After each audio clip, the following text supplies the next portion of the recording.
ndabasuhuje mu izina ry'umwami wacu Yesu Kristo. Yesu ashimwe. Amahoro y'Imana bane namwe.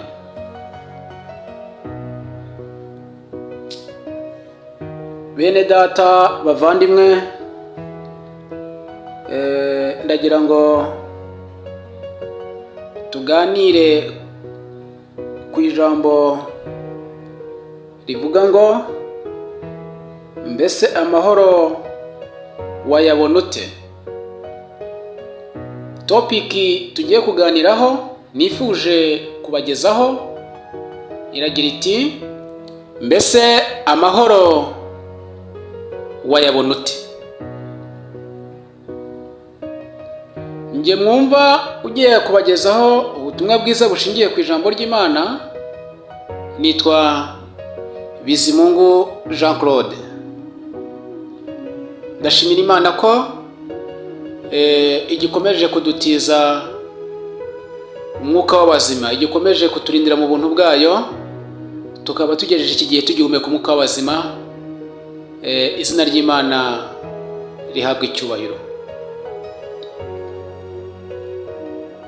Muvandimwe nshuti yanjye, mu by'ukuri kuri iyi si turiho hari abantu benshi babuze amahoro yo mu mutima. Hari abantu benshi babuze amahoro mu ngo. Wowe ntuzajya ubona uryama ukabona ibitotsi ugasinzira, ukabona bukeye amahoro, buriya ntukagire ngo bose bahiriwe nk'uko wowe wahiriwe. Hari ababa bababaye cyane, baryama ntibasinzire, babuze imbaraga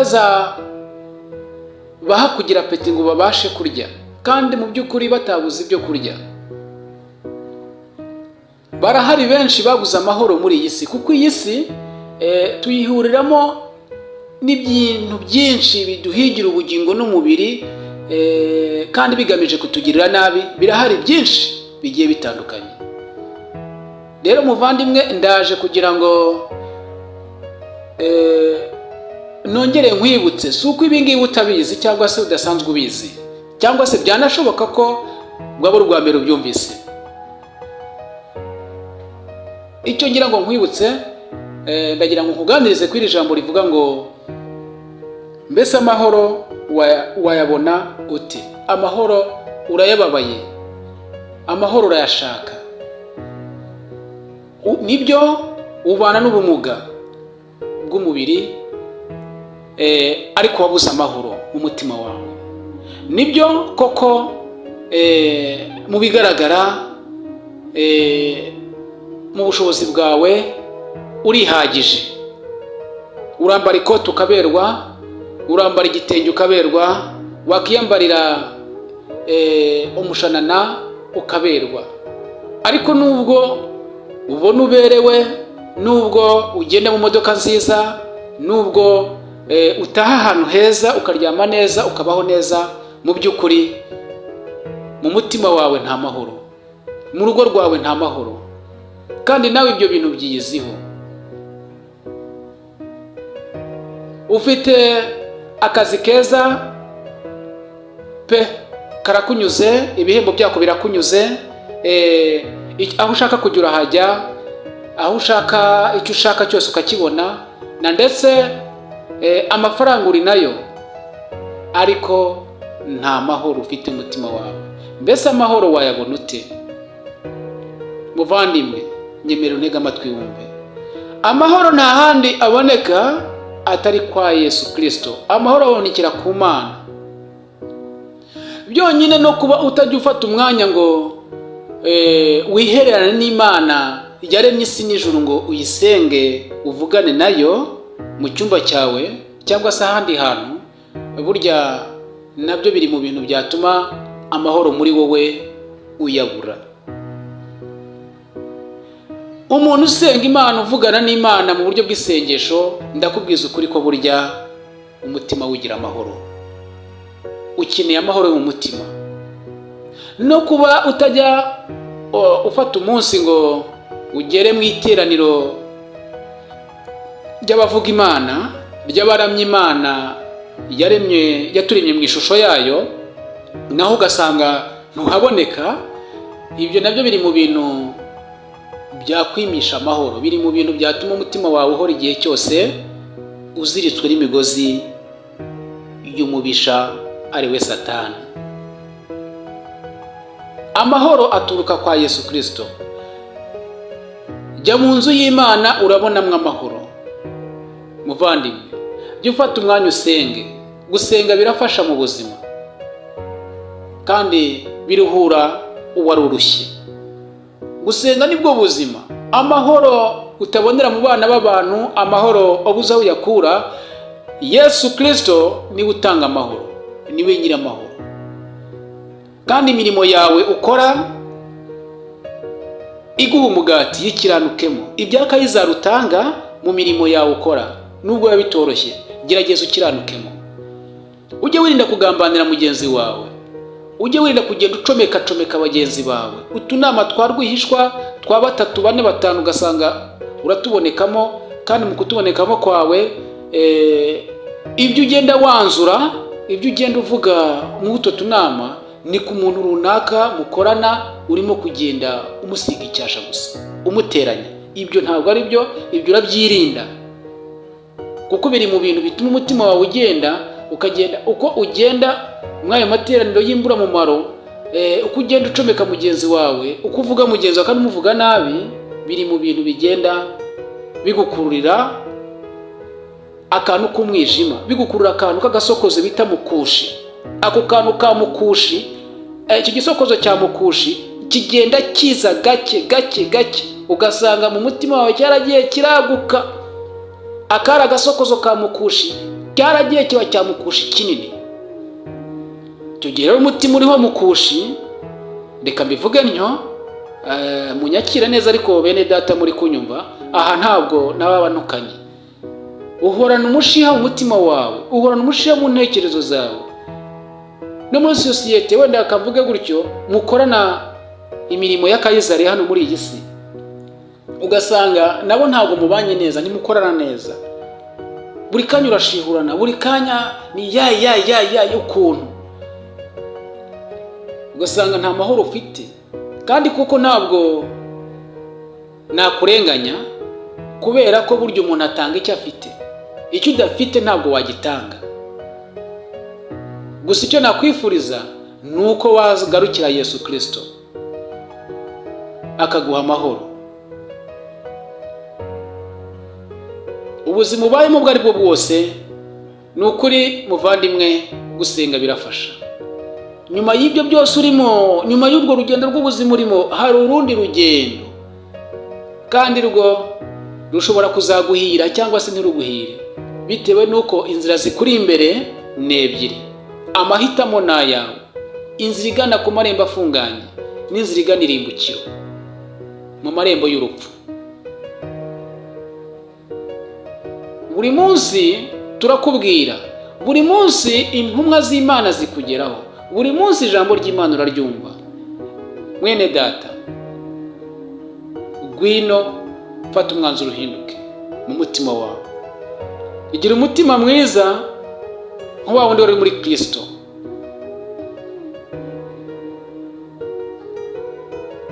Gira umutima mwiza nk'uw'abamarayika. Ugira n'intekerezo nziza. Yesu atanga amahoro, niwe nyiramahoro. Nyemerera mpiniraho, ngubwira uwumva ntavunika, kandi burya ngubwira ukuze ntabwo avurinda kuvuza ingoma, cyangwa se ntabwo arinda kuba yavuna inkoni hanyuma ngo abe yayihinduramo imirishyo. Ubwira umukuru ntabwo avunika. Topiki: umuntu n'agakiza. Mbese bene data, umuntu niwe wakira agakiza cyangwa agakiza kakira umuntu?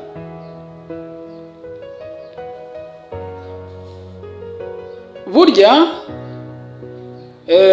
umuntu niwe wakira agakiza, ngewe uko mbyumva nifuje kuba nabibagezaho nkuko twabiteguye. Umuntu niwe wakira agakiza, kubera ko umuntu atera intambwe imwe yakira agakiza, umuntu atera intambwe imwe asanga Yesu Kristo, Yesu Kristo agatera intambwe 99 aza mwakira. Iyo umuntu aje asanga agakiza, afite inyota yo kwakira agakiza, n'agakiza nako karamwakira, karamwiha. Agakiza kakira umuntu kandi n'umuntu yakira agakiza, byose biruzuzanya. Ariko hagati aho umuntu atashatse kwakira agakiza, mu bwami bw'umutima we, ntekereza ko agakiza katajyamo, kuko agakiza ntabwo gahatirizwa, nta nubwo gahatana ngo kaze kagufosinga kagushyiraho pressure ngo nyakira. Oya, wowe ubwawe ni wowe wifatira umwanzuro, ukifatira icyemezo ati birakwiye ko ngomba kwakira agakiza kugira ngo ubwami bw'Imana buze mu mutima wanjye. Ibyo nabuze mu mutima wanjye nzabibona. Imbaraga y'umwijima iba mu mutima wanjye izavamo, hazemo urumuri rw'umucyo kandi rw'amahoro, kubera ko nakiriye agakiza mu mutima wanjye. Ahubwo wakibaza uti agakiza kaboneka gate? Agakiza karagurishwa? Oya, ntabwo agakiza kagurishwa. Agakiza wakabonera ahariho hose, ahariho hose bavuga izina ry'Imana, ahariho hose. Niyo waba uri mu nzira ugenda, ushobora kuri mu nzira ugenda cyangwa uri wawe muri gahunda zawe, umutima wawe uri guhindishwa umushyitsi n'ijambo ry'Imana riri kuvugira, n'ijwi ry'Imana ry'Umwuka Wera riri kuvugira muri wowe aho uri, ukaba wahita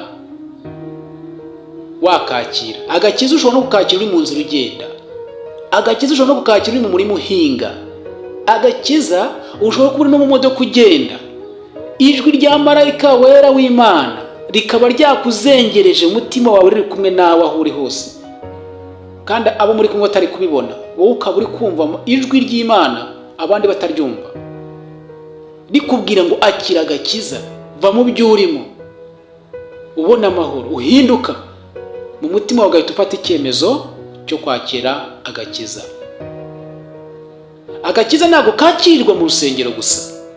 Aha munyumve neza, mu rusengero, mu nzu y'Imana yitiriwe izina ryayo, ho ni akarusho. Tujya mu rusengero muri buriya buryo ubwo kugira ngo tubashe guterana kuriya twumva ijambo ry'Imana.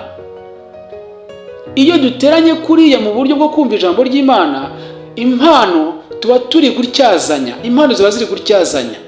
Kandi muvandimwe mwene data, burya impano ziruzuzanya.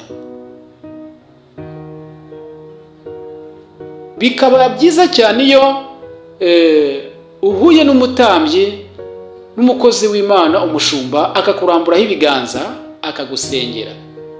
Hari izindi mbaraga zikwinjiramo kandi z'umucyo Imana icisha muri we, maze nawe muri wowe umutima wawe ugahabwa izindi mbaraga.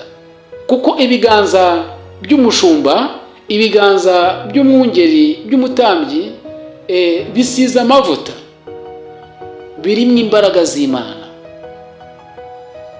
Ibiganza by'umushumba wageze ku musaraba, ibiganza by'umushumba urimo imbaraga z'Umwuka Wera w'Imana, ibyo biganza by'uwo mutambyi birimo imbaraga. Ukimugera imbere gusa aba afite n'amaso y'Umwuka Wera, afite izindi mbaraga z'amaso, ahita abona ibikuri mu mutima, ikikugenza icyifuzo cyawe, nawe abifashishijwemo, abiyobowemo na wa Mwuka Wera w'Imana umukoreramo. Rero nshuti yanjye, agakiza umuntu arakakira kandi nako kakamwakira. Akira agakiza inzira z'ikigendwa kugira ngo urumuri rw'umucyo rurusheho kwaguka mutima wawe. Agakiza gatangirwa ubuntu. Ngwino kwa Yesu, nawe ubona ubwiza bw'Imana. Nawe igihe uryamye utangire ugira amayerekwa meza, utangire kujya kurota uri kumwe n'abamarayika. Watangiye kurota abamarayika bafite imitwe nk'iy'ibizu, utangire ugirirwe umugisha wo kurota ubona abamarayika bagusuye bafite ibihanga bimeze nk'iby'igisiga. Ugirirwe umugisha wo gutangira kujya urota ubona abamarayika bagusuye bafite ibihanga bimeze nk'iby'intare ndetse n'ibihanga bimeze nk'iby'inka. Sabo gusa, hari n'abandi bamarayika bazajya bakugenderera bagusura bafite ishusho y'ubumuntu, bafite ibihanga nk'iby'abantu, bambaye ishusho ya bumuntu.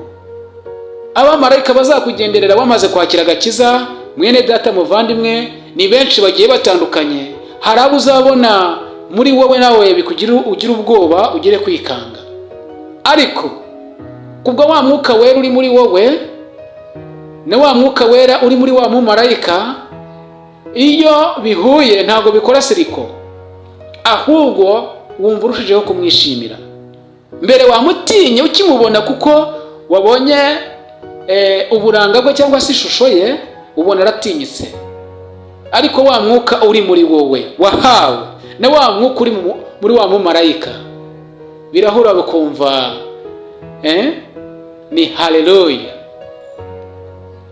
Nyemerera muvandimwe wakira agakiza. Umuntu utarakira agakiza ni ukuri aba uri guhomba, urimo urahomba, uri guhomba. Hari ibyiza byo mu ijuru utarimo ubona, hari ibyiza biri mu rurembo rwera ukeneye guhishurirwa, hari ibyiza byo mu bwami bw'Imana ukeneye kuba wabona nawe ukamenya. Abo bamarayika ngo ibizima bine ukeneye kubabona, abo bamarayika ngo b'abakerubi, abaserafi, abo bamarayika ukeneye kubabona, ukeneye kubamenya, ukeneye kureba Yohana Umubatiza aza kugusura, ukeneye kugira amayerekwa meza, ukabona Mose yagusuye, tubona mu gitabo cya Bibiliya yera. Abo bose uzabahishurirwa, uzaberekwa kubw'umwuka wera uzaba uri muri wowe, kubw'agakiza k'Imana kazaba kari muri wowe, hamwe no gusenga kwawe no gukiranuka. Wera imbuto nziza, hari byinshi uzabasha guhishurirwa byo mu rurembo rwera. Muvandimwe, umuntu yakira agakiza. Twari ku ijambo rivuga ngo umuntu niwe wakira agakiza, agakiza nako kakakira umuntu. Ineza y'Imana n'urukundo rwayo no kugirirwa n'imbabazi nayo bihorane nawe ibihe byose. Amen. Mwanya nk'uyu ndagira ngo tuganire ku ijambo rivuga ngo gushaka ukabyarana na Yesu Kristo.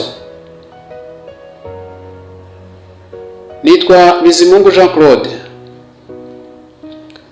Iyo umuntu yakiriye agakiza mu mutima we, burya aba yarakiriye umwami wacu Yesu Kristo. Imigendere ye, imyitwarire ye, imivugire ye, imirimo ye ibiboneye. Imbuto zo gukiranuka muri we ziba ari nziza, kuko mwene uyu muntu ntabwo aba agitwarwa n'amategeko ya kamere. Rero iyo wamaze kwakira Yesu Kristo akaza ubwami bwe bukaba mu mutima wawe, burya uba umeze nk'umuntu washakanye n'undi. Iyo washakanye n'undi murabyarana.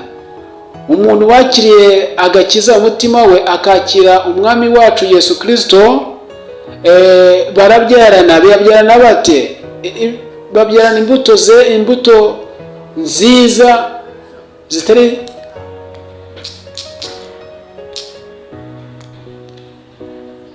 zitari zazi nizo zo gutwarwa n'amategeko ya kamere. Izo mbuto arizo zizi ngizi. Reka dusome ijambo ry'Imana twumve icyo bitubwiraho ku muntu wakiriye agakiza muri we, umuntu wakiriye umwami wacu Yesu Kristo mu mutima we. Abagalatiya ibice 5 umurongo wa 22, wenda tugeze ku murongo 23. Twumva uko hatubwira.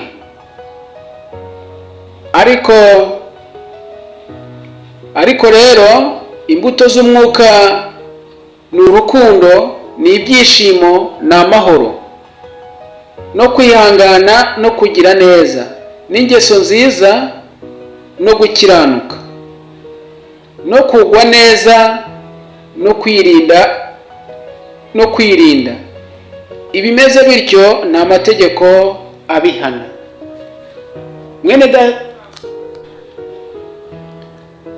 Mwene data muvandimwe,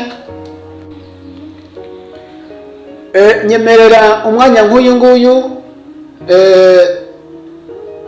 dufata icyemezo cyo kugira ngo imitima yacu cyangwa se umutima wacu uhoremo urumuri rwiza, urumuri rw'umucyo kandi ruboneye. Tube abanyangeso nziza kandi tuyoborwe n'umwuka wera. Abayoborwa n'umwuka wera nibo bana b'Imana,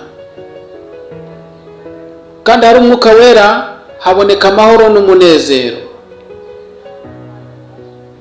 Umuntu wakiriye umwami wacu Yesu Kristo umwami n'umukiza umutima we, burya baba bafitanye igihango. Hahirwa abayoborwa n'umwuka wera kandi bakagendera mu nzira zitunganye. Abo ngabo ubugingo bwabo buzakirwa mu rurembo rwera. Twabonye ko imbuto z'umwuka ni urukundo, kwihangana, kugira neza, no kugwa neza, n'ingeso nziza. Muvandimwe nshuti yanjye, nyemerera miniraha ahasigaye urukundo rw'Imana rubane nawe. Umwuka wera kuyobore muri byose kandi agufashe muri byose, akuganze. Ubwiza bw'Imana buganze umutima wawe. Imana ikurinde kandi amahoro y'Imana abane nawe. Kugirwa neza n'Imana n'imbabazi zayo n'urukundo rwayo bihorane nawe muvandimwe ibihe byose. Amen.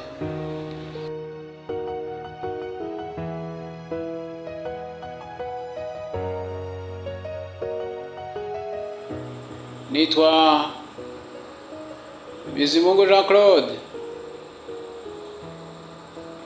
Nezerewe Imana umutima wanjye ko yandinze namwe ikabarinda. Tukaba twongeye guhura mw'ubu buryo twese tugihumeka umwuka w'abazima. Izina ry'Imana rihabwa icyubahiro. Dusubije amaso inyuma n'intekerezo zacu, twakibuka ko cyangwa se hari ibyo twakongera kubona by'ahantu Imana yagiye iturindira, twibuka iby'Imana yagiye idutambutsa. Kuba ukiri ugihumeka umwuka w'abazima, ntukagira ngo n'imbaraga zawe cyangwa se ubwenge bwawe no kumenya kwirinda. Oya, ahubwo ni imbabazi z'Imana n'urukundo rwayo idahwema kutugirira uko bwije n'uko bukeye. Niyo mpamvu mubwira ngo unyemereye twavugira hamwe tuti izina ry'Imana rihabwa icyubahiro. Mwanya nk'uyu nguyu rero ndaje kugira ngo twongere tuganire ku rugendo rw'ubuzima bwo mu isi. Nifuje kugira icyo nakongera kuganiriza ho gato ku bana bato. Mwana muto, nyemerera umwanya nk'uyu nguyu twongere tugirane ikiganiro. Kuba nongeye kugaruka si uko ibyo nakubwiye ubushize haruguru hariya utabyumvise, warabyumvise, ahubwo nk'uko itungo rihora ryuza ibyo riba ryarisije, niko natwe abantu duhora twuza ibyo tuba twaragiye ducamo, ibyo twaragiye duhura nabyo. Burya abantu nabo bajya buza abandi kandi bigakunda. Nyemerera rero umwanya nk'uyu nanjye twongere tuganire, mucire ku mayange y'ibyo duhura nabyo nk'uru rugendo rw'ubuzima rwa buri munsi. Hari bagenzi bawe rero bansabye ko nazongera nkagarura iki kiganiro maze nabo nkabaganirizaho, bivuze ko hari abacikanwe. Iyi ikaba ariyo mpamvu itumye nongera kugaruka kugira ngo tuganire mwana muto. Nyemerera rero umwanya nk'uyu nguyu wigire hino, twicare iruhande rw'ameza amwe maze dusangire tuganira ku by'urugendo rw'ubuzima, dusangire tuganira ku iki kiganiro tugiye kumvira hamwe. Babyeyi namwe bakuru bacu na bashiki bacu, namwe ntimutwitaze, mutwemerere mutube hafi. Babyeyi, inama zanyu zirakenewe ndetse n'impuguro zanyu zirakenewe nk'uko musanzwe buri munsi mubidufashamo. Ntimutwizimizeho rero cyangwa se ngo mutwitaze, mutube hafi maze namwe mudukorere mu ngata. Mwana muto, ndagira ngo nkubwire ko imigisha ituruka ku Mana ni myinshi, ariko ndakubwira itatu muri yo nge nabonye. Umugisha wa mbere ni umugisha wo kugira agakiza, kwakira agakiza mu mutima wawe. Burya iyo ufite agakiza uba ufite amahoro.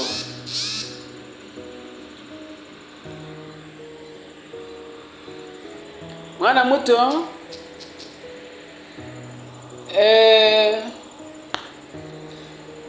kugira urugo rwiza, kugira umugore mwumvikana, kugira umugabo mwumvikana,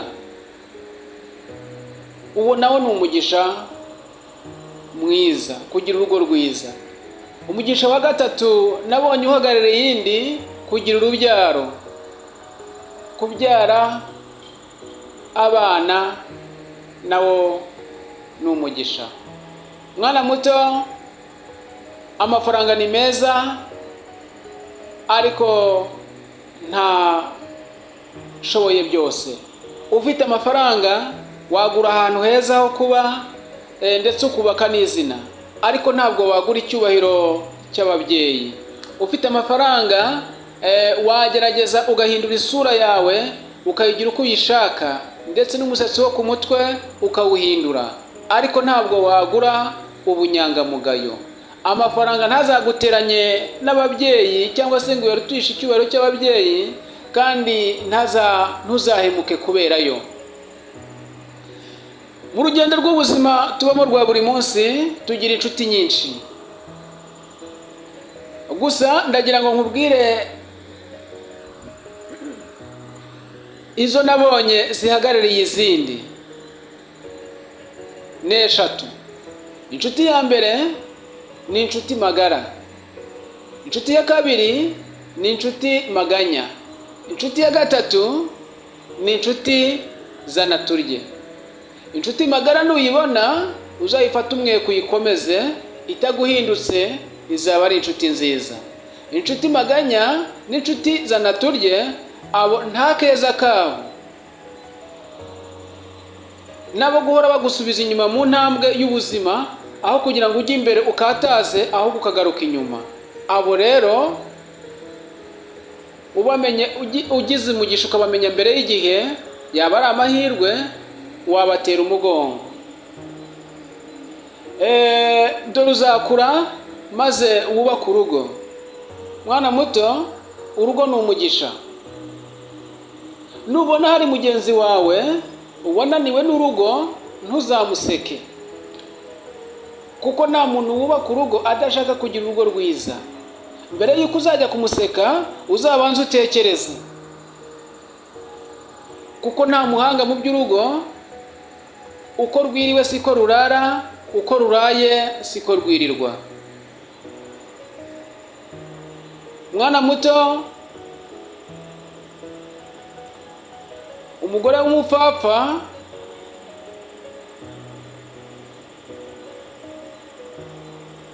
ntahazwa n'umugabo we, ntanyurwa n'ibyo umugabo wamuhaye ijana ku ijana, kandi yonsa umwana areba mu mihana.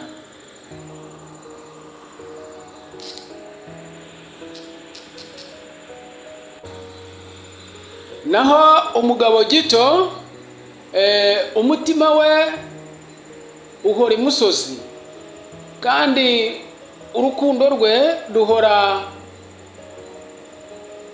mu mihana. Ntacyo yakora kizima agikorera urugo rwe ngo abe yaruteza imbere. Igihe cyose umugabo nk'uwo gito, urugo rwe rukunze kuba rwubatse ku musenyi. Uzirinde kuba umugabo gito cyangwa kuba umugore w'umupfapfa. Burya umuntu, ndifuza kuba nakubwira umuntu ho gato. Umuntu ni ikiremwa cyaremwe n'Imana, cyambaye umubiri upfa kikagira roho idapfa. Umuntu agira ibintu bibiri bimwihishemwo, icyiza n'ikibi. Igihe uzabona umuntu akugiriye nabi, mwana muto, ntibizagutungure mu rugendo. Ikibi kimwihishemwo nicyo kiba kimuteye kuba yagukorera atyo. Igihe uzabona akugiriye neza, nabyo ntibizagutungure. Icyiza kiba kimurimo, imbaraga zacyo ziba zaganje imbaraga z'umwijima w'ikibi kimurimo. Mwana muto, ibi mbikubwiye kugira ngo umuntu ubane nawe umuzi, ugendere nawe umuzi, usangire nawe umuzi, kandi ukorane nawe umuzi. Umuntu ni mugari, kandi umuntu ni ijambo rikomeye.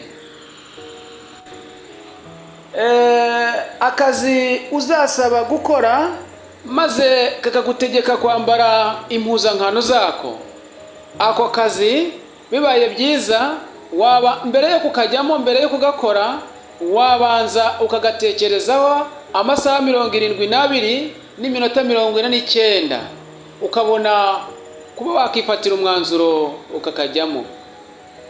Kubera yuko ako kazi ni akazi gasaba urukundo no kwihangana no guca bugufi, kandi kagira isambu nini yo guhingwamo.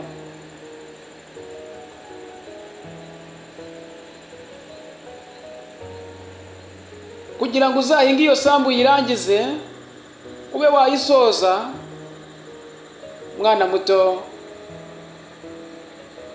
ntabwo byoroshye. Umusore umuhana avayo, ntumuhana ajyayo. Ariko njye nyemerera ngo uhane utari wajyayo ngo ubone, kubw'urukundo ukunda mwana muto. Uzirinde kugendera mu kigare, abagushuka uzabamenye. Inshuti mbi zibaho. Hari igihe umuntu akuzira mu buzima akaza kwiyorobeka ngo ni inshuti, kandi nyamara nta bushuti bwe agufiteho imigambi itari myiza. Mwana muto, inshuti mbi uzayirebe, uyimenye, uyirinde, kuko burya inshuti mbi yakugeza kure cyane. Inshuti mbi yakubabaza mu buzima bwawe. Inshuti mbi utabaye maso, ubuzima bwawe yabukwambura, kandi ubugingo bwawe yaburimbuza. Inshuti mbi ntabwo ari nziza. Iyo nuyibona uzayitera umugongo. Abagushuka uzajya ubareba ubamenye. Ujye ukunda gusenga.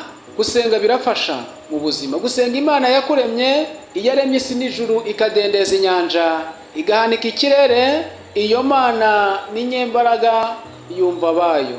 Mwana muto, buri muntu ku iyi si agira igeno rye, kandi ntukifuze igeno ry'undi, ujye ureba ibyawe ntukite ku by'abandi. Nyemerera umwanya nk'uyu nguyu rero ncukiriza aha ngaha. Wakoze cyane, mwakoze cyane kudutega amatwi. Mwana muto, urukundo rw'Imana no kugirirwa neza nayo bibane nawe ibihe byose. Babyeyi namwe, Imana ibahe umugisha. Mwakoze cyane kuba mwatubaye hafi, kuba mwadukurikiye.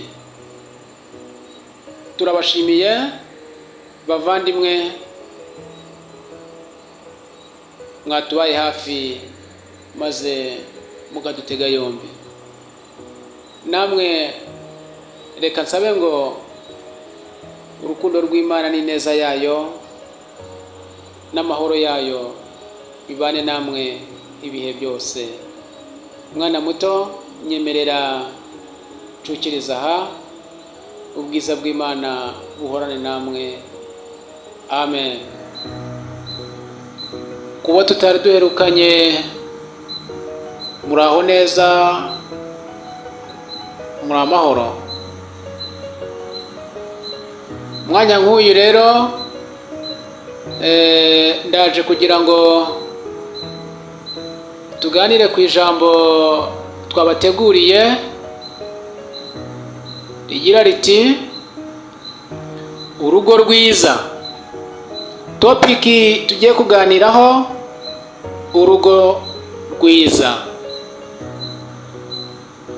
Nge mwumva nitwa Bizimungu Jean Claude. Mwene data, muvandimwe,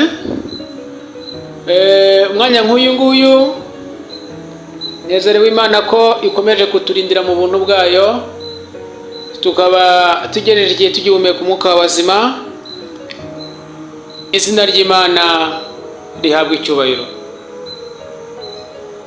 Nifuje ko tuganira ku rugo rwiza rwo muri no minsi, cyangwa se urugo rwiza rwo muri iki gihe duhagazemo. Burya umubyeyi mwiza n'utanga uburere bwiza butunganye kandi buboneye ku bana yibyariye.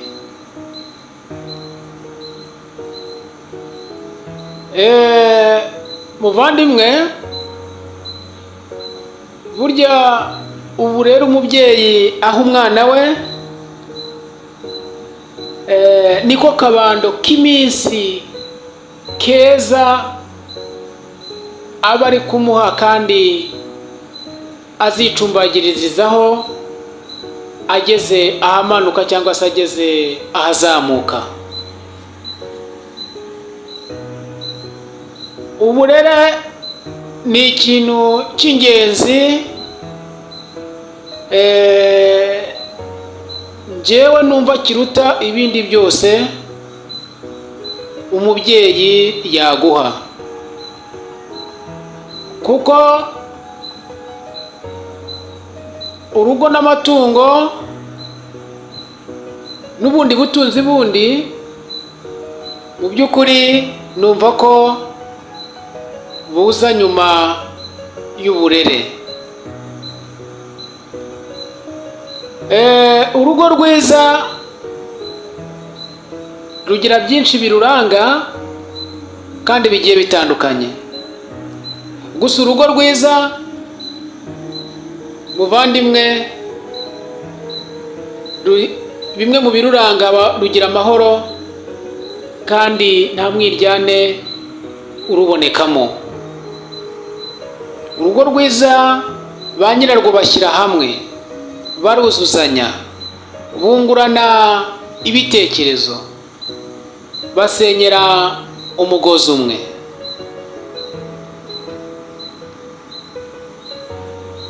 burya intambuko y'umwana w'umusore 35%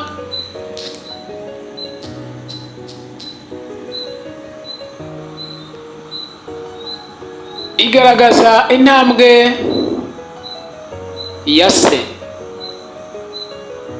Intambuko y'umusore 35% igaragaza intambwe ya se. Naho umukobwa we imyubakire y'urugo rwe 50% abikura kuri mama we umubyara, abikura kuri mama we umubyara. Ndasubiramo, naho umukobwa we imyubakire y'urugo rwe 50% abikura kuri mama we umubyara. Hanyuma 50% isigaye iherereye ku babyeyi be bombi no mu gisekuru cye akomokamo. Mwene data, inshuti yanjye, muvandimwe, urugo rwiza njyewe nararwitegereje ndeba mu iyi si,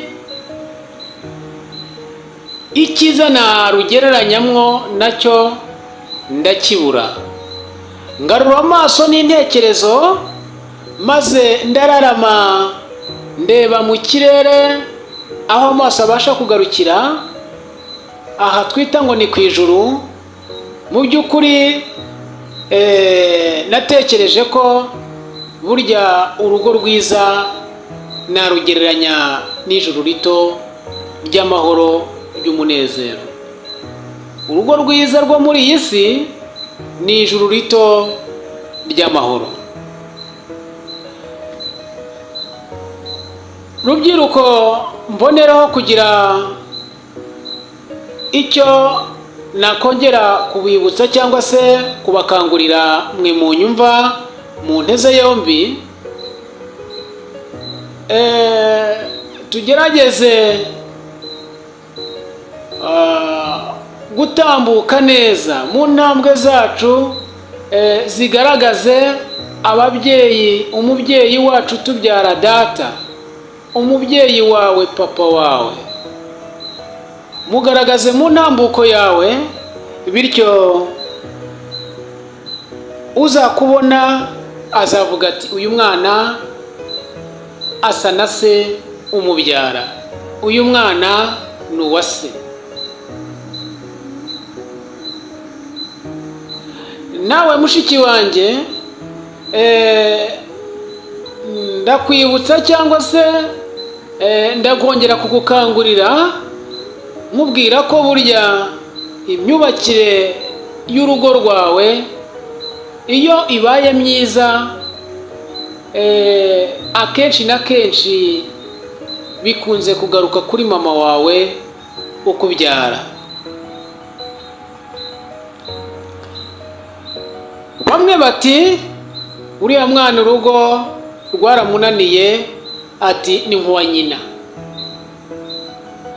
Abandi batari ko se ko mama we ari umubyeyi wubatse urugo rugahama ndetse rugakomera kugeza ubu akaba asazanye n'uwo yashakanye nawe, uriya mwana we bite ko urugo aka kanya rumunaniye?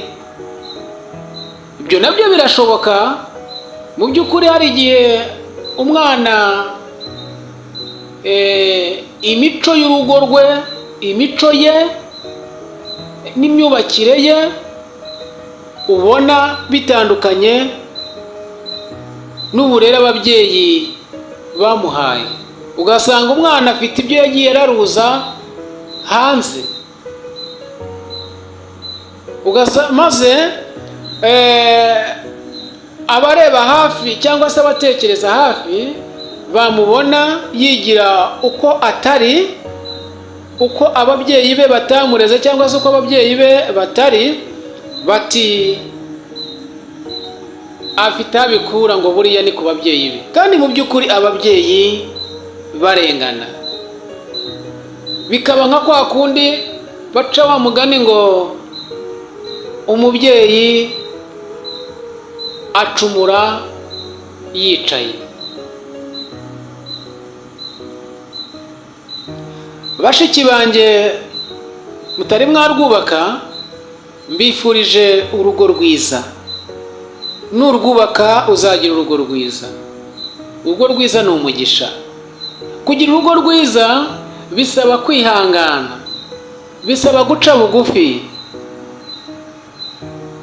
kandi urugo rwiza ntabwo rwizana, ni ugusenga Imana ikabaha urugo rwiza rw'amahoro rw'umugisha. Bakuru banjye, barumuna banjye, namwe simbibagiwe, mugire urugo rwiza. Urugo rwiza ni umunezero, urugo rwiza ni ijuru rito ry'amahoro. Imana ibagirire neza kandi ibahe urugo rwiza rw'umugisha ibihe byose. Amen. Ko igikomeje kuturindira mu buntu bwayo, tukaba tugerera igihe tugihumeka umwuka w'abazima. Izina ry'Imana rihabwa icyubahiro.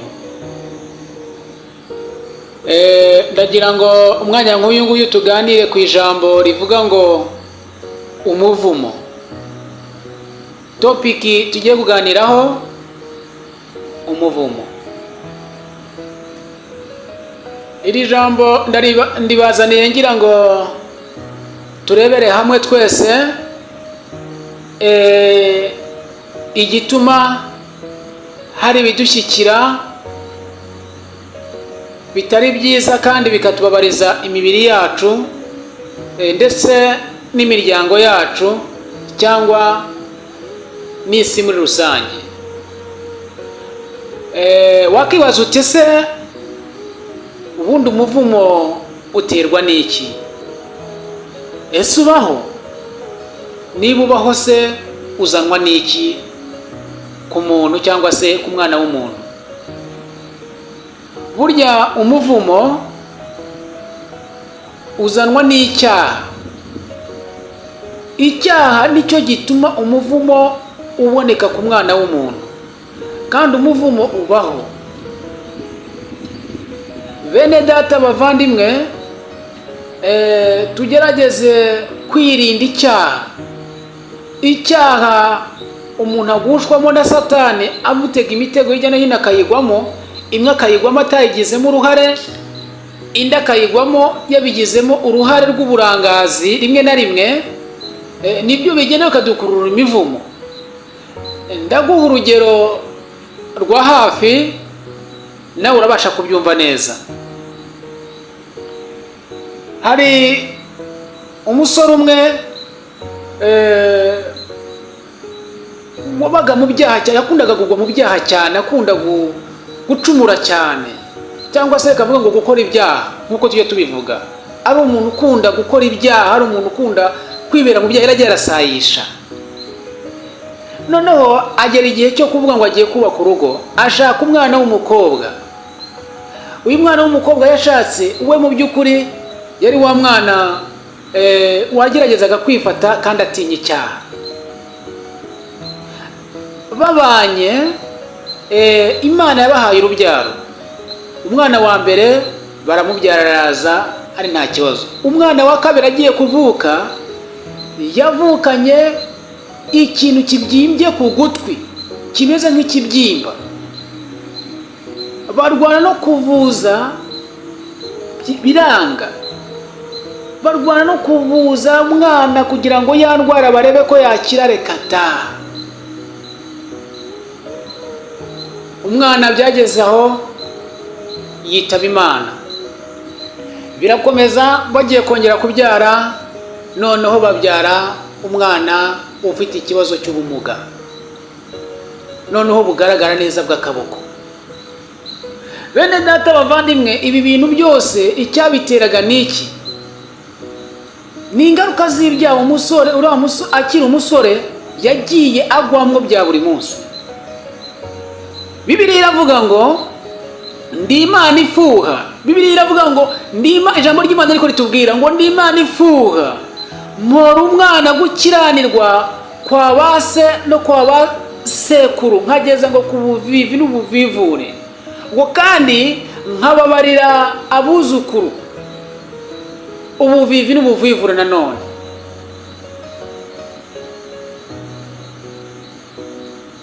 Icyaha kizana umuvumo, wa muvumo ukagira ingaruka kuri nyiri gukora cya cyaha, nyiri kugwa muri cya cyaha, bikagenda bigakururuka bikaba nk'isheni,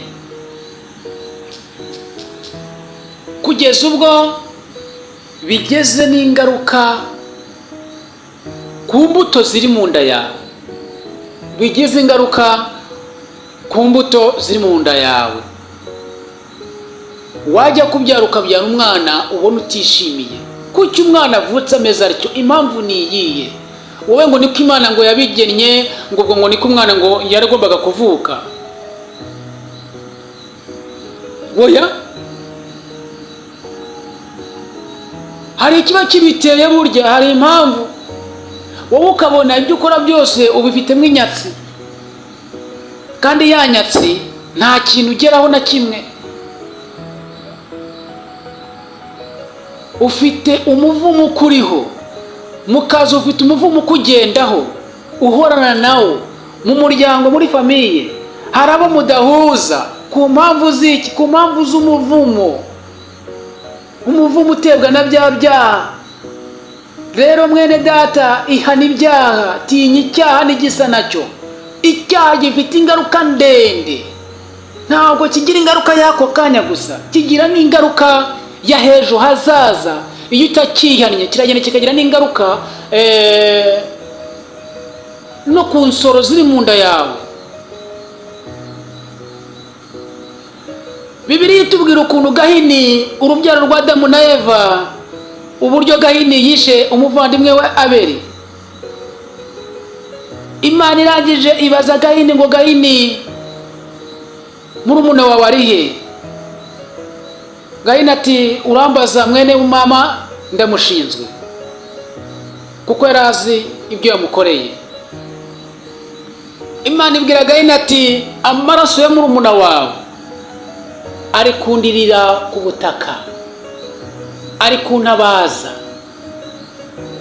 Kugeza ubwo Imana yafashe igihano cyo guhana Gahini, iramuvuma. Tuzahinga ubutaka ntibwere, iramuvuma. Gahini ati aho uzajya hose bazajya bakubona, kandi n'inzoka izajya ikuruma igitsi. Kugeza n'ubu ngubu ibiriya Gahini yakoze, biriya Adamu na Eva bakoze, byabaye umuvumo. N'ubu biracyagira bite? Biracyaturiho, biracyatugendaho.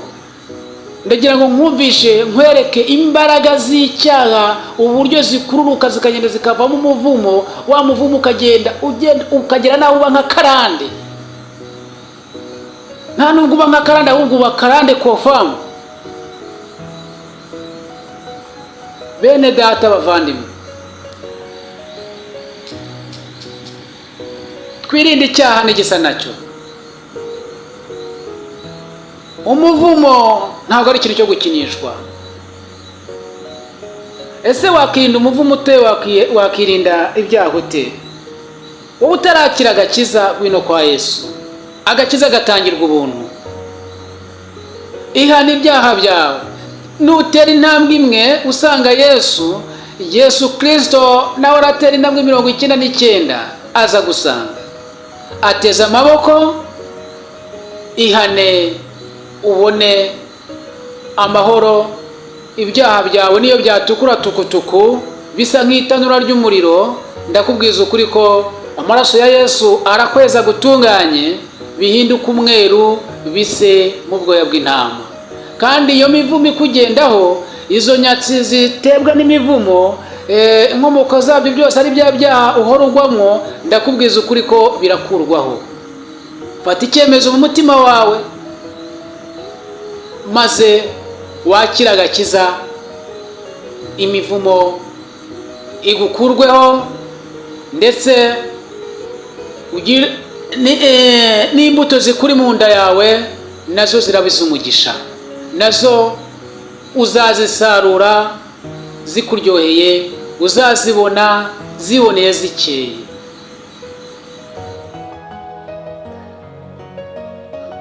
Amahoro y'Imana abane namwe. Muraho neza bene data bavandimwe. Urukundo rw'Imana n'ineza yayo bihorane namwe. Nezerewe Imana umutima wanjye ko igikomeje kuturindira mu buntu bwayo, kuba tugihumeka umwuka w'abazima n'urukundo rw'Imana n'imbabazi zayo. Ibiduhiga kuri iyi si birahari, ni byinshi. Ibyo tutabonesha amaso yacu y'umubiri ni byinshi, ndetse hari n'abo Satani akoreramo. Bamwe bamaze kumuha ubwami mu mutima wabo, bakakira ubwami bwe mu mutima, maze bagahora bifuza kuba batugirira nabi. Ariko n'abatari bari Satani uri kubakoreramo, abo ni benshi. Nuzajya ubona rero mu nzira ugenda ukabona ugiye amahoro ugarutse andi, gahunda zawe zose zikagenda neza, jya wumva ko ari neza y'Imana, ari kwa kugira neza kw'Imana n'urukundo rwayo bihorana nawe muri gahunda zawe zose. Icyo gihe rwose pe, buryo ushatse wiherereye ahantu hawe n'Imana yawe,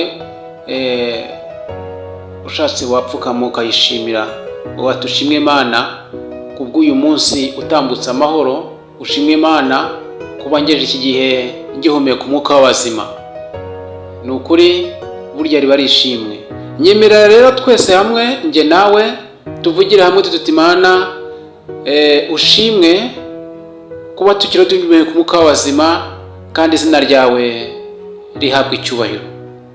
Bene data bavandimwe, umwanya nk'uyu nguyu nezerewe Imana ko yongeye kuturindira ubugingo, yongeye kuduha umwanya wo kugira ngo twongere tuganire, duhuguraneho ku byerekeranye n'iby'uru rugendo twatangiye rugana mu rurembo rwera, twatangiye rugana ku marembo afunganye. Njye basuhuza, nitwa Bizimungu Jean Claude. Muri rugendo bene data, nta muhanga warwo. Uko bwije nuko bukeye Satani araturasa, uko bwije nuko bukeye turasitara. Imvura itunyagirira muri rugendo ni nyinshi, ibikombe baka duhura nabyo, imisozi ihanamye duhura nayo ibigeragezo ni myinshi. Niyo mpamvu nkubwira ngo dukwiriye igihe cyose guhora twuza ijambo ry'Imana, duhugurana mu by'uru rugendo, kuko nk'uko itungo rihora ryuza ibyo riba ryarisije, natwe abantu, natwe abakristo, natwe twatangiye urugendo rugana mu bwami bw'Imana, ku bakira agakiza n'abatari bakakira, birakwiye ko twazajya duhora twuza ijambo ry'Imana mu mitima yacu. Haleluya! Umwanya nk'uyu rero ndagira ngo bene data, nshuti zanjye, tuganire ku ijambo rivuga ngo gukoreshwa na Satani, gukoreshwa na Sekibi ari we Satani. Topiki tugiye kurebaho, kuvuganaho, gukoreshwa na Satani. Nyemerera umwanya nk'uyu untege yombi, umbe hafi, ntunge kure, kandi ukurure wishyira, ntukurure ushyira runaka. Wirebeho, nturebe kuri runaka. Burya iyo umuntu mu mutima we atari yakira agakiza, iyo umuntu mu mutima we agifitemo umwijima muri we.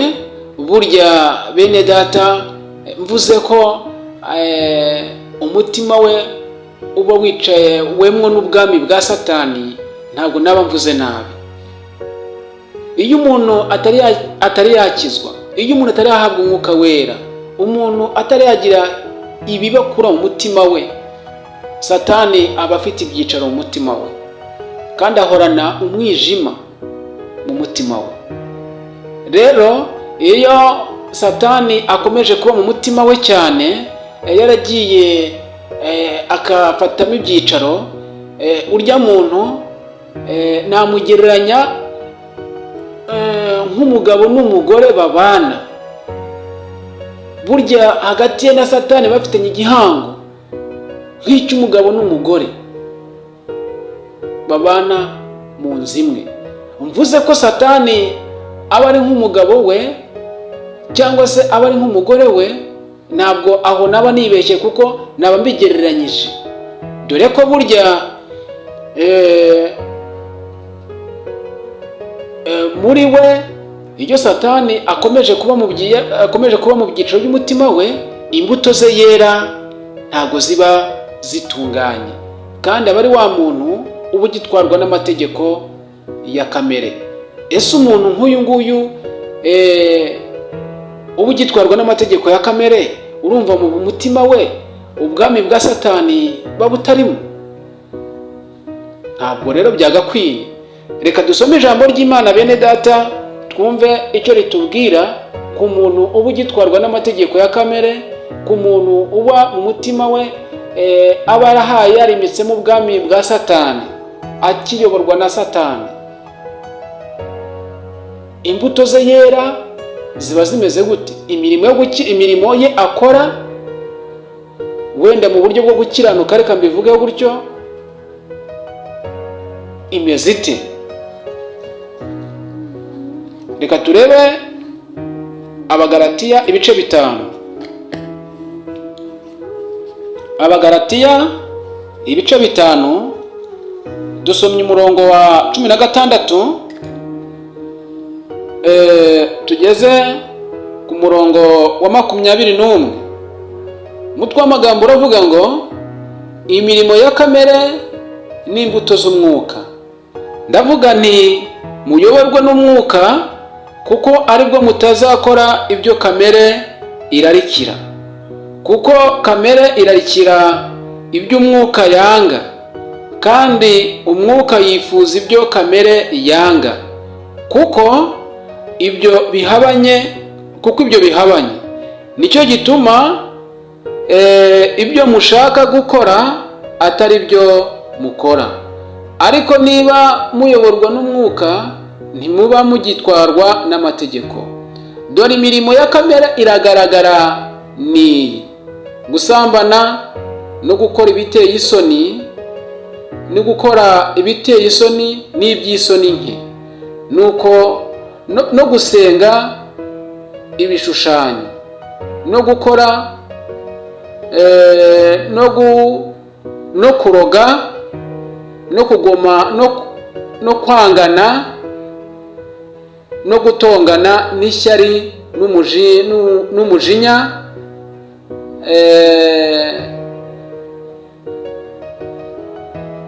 no gutongana n'umujinya n'amahane, no kwitandukanya, no kwirema ibice, no kugomanwa, no gusinda, n'ibiganiro bibi n'ibindi bisa bityo.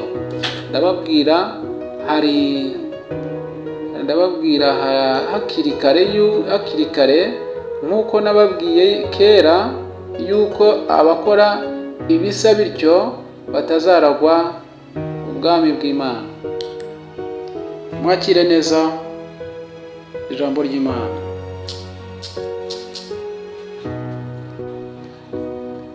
Bene data, twumvise ijambo ry'Imana ritubwira ko abantu bagitwarwa n'amategeko ya kamere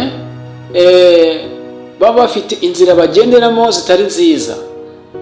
Aribyo tubwiwe haruguru ko bagira kwirema ibice, bakagira ibiganiro bipfuye, amateraniro y'imburamumaro, kugomanwa, ubugome n'ibindi biba bikubiye mu mitima yabo. Kandi imitima yabo y'abantu nk'abo baba ibikirimo umwijima. Kandi ahari umwijima tuzi ko icyicaro cy'umwijima Satani cyakunze gukoreramo. Rero mwene data, inshuti yanjye, garukira Imana. Ntabwo byagakwiye ko wakabaye ukimeze gutyo gitwarwa n'amategeko ya kamere.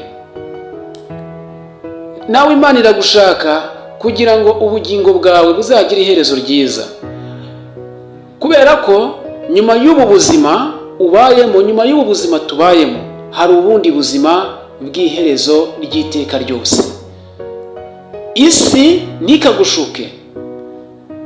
Ibiri ku isi uko wabisanze ni nako uzabisiga.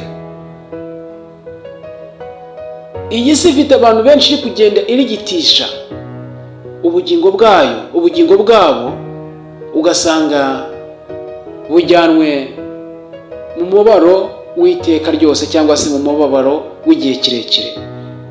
Ndakwifuriza ko iherezo ryawe ryazaba ryiza kuruta ubuzima ubayemo. Garukira Imana, nawe irakugarukira. Kandi Imana iragukunda, irashaka ko nawe ubugingo bwawe yazabwakira mubaye igihe uzaba ugeze ku iherezo ry'ubuzima bwawe. Umuntu aravuka akarirwa agakura, akagera igihe agapfa. Ubwo ni ukuvuga ngo igitabo cy'ubuzima bwe kiba kibumbwe. Aho waba uri ariho hose, igihe cyawe kigeze isaha n'umunota, uhita ugira uti, uhita umwuka w'abazima uvamo. Kandi aho waba uri ari hose urupfu rwagusanga. Nta muhanga ubaho wo kwirinda urupfu. Ibyo ntibazabikubeshye rwose. Hari umuntu umwe wari aryamye asinziriye, arangije abura amahoro ahari, arabyuka aravuga ati reka njye gutembera. Kandi mu by'ukuri yari yibereye mu rugo, yari afite amahoro yiturije. Kabutindi iraza iramushyigura, imukura hehe? Mu rugo. Ngo agiye gutembera, ngo agiye ngo mu mujyi. Arakugendeye, acyambuka umuhanda, agongwa n'iki? N'igare. Hari igare abana bakora mu biti, bakundaga kuryita ngo ni ikidirigi cyangwa se igitokoma, bitewe nuko iryo gare ryo mu biti uzi uko ryitwa. Iryo gare ryo mu biti ryaturutse ruguru rimanuka, undi acyambuka umuhanda gato gusa ahubirana n'iryo gare ry'igiti, ubuzima buba burirenze. Ubwo se nk'uwo nguwo urumva atari urupfu rwamubungagamo? Ni urugero nari nguhaye. Umunsi wawe wageze, ntabwo wawurenga. Uko byagenda ko ariko kose, ntabwo umunsi wawe wawurenga. Nta muhanga wo kwirinda urupfu. Nta muhanga niyo warwirinda uyu munsi, ejo ntiwarwirinda. Aho waba uri hose urupfu rwagusanga. Ubugingo bwawe Imana irabushaka. Gwino kwa Yesu umwakire. Akira agakiza inzira z'ikigendwa muvandimwe. Agakiza gatangirwa ubuntu. Ufite agakiza muri we aba afite amahoro. Haleluya. Mvugira ngo amen. Ufite agakiza mu mutima we burya aba afite byose. Shakisha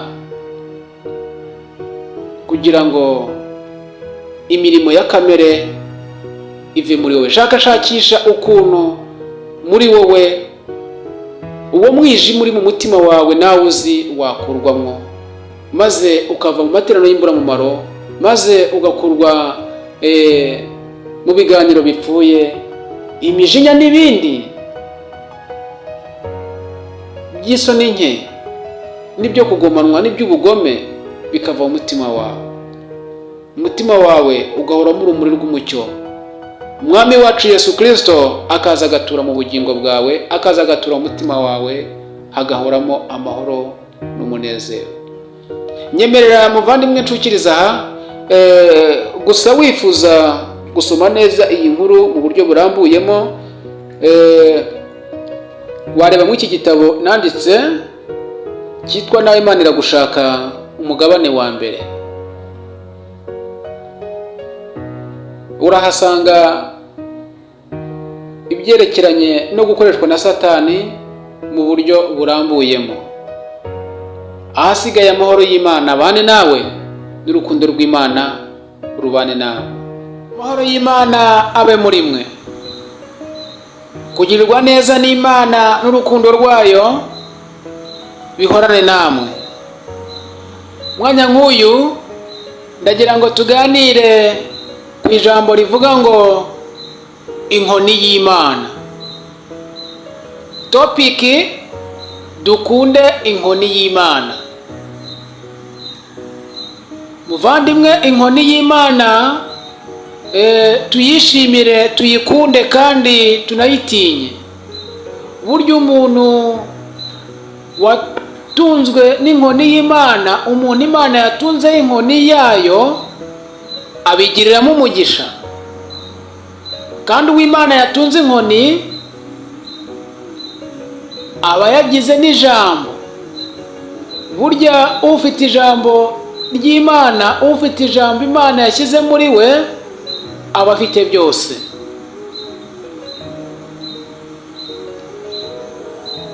Uw'inkoni y'Imana yakubise arababara.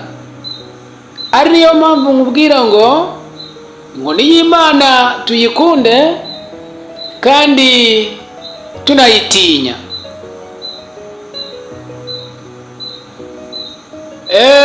Inkoni y'Imana uwo yahannye arwara igihe kitari gito, kandi kiboko y'Imana ntawayikuvura. Inkoni y'Imana tuyitinye kandi tunayikunde. Imana yatunze inkoni Esiteri aba umwamikazi. Imana itunga inkoni Yosefu ayobora bene se bari bamugambaniye. Imana itunga inkoni Mose agira ubutware bwo kubasha kwambutsa buriya bwoko bw'Abisiraheli abukura kwa Farawo, kubw'inkoni Imana yari yamutunze. Imana yatunze inkoni Eliya na Enoki, babasha kuyikorera mu gihe cyari gikomeye, cyari kigoye. Umuntu ufite inkoni y'Imana muri we aba uwo kwifuzwa kandi arakundwa. Bitavuze ko n'abanyeshyari bamurwanya babura, baraboneka, ariko ntabwo acika intege. Kubw'imbaraga za ya nkoni Imana yamutunze, zirakomeza zikamukomeza umutima, n'amavi ye agakomera, ndetse n'intekerezo ze zikaguka. Inkoni y'Imana ni nziza, tuyikunde ibihe byose. Hahirwa abo Uwiteka areba akishimira, maze akabatunga inkoni ye y'ubutware.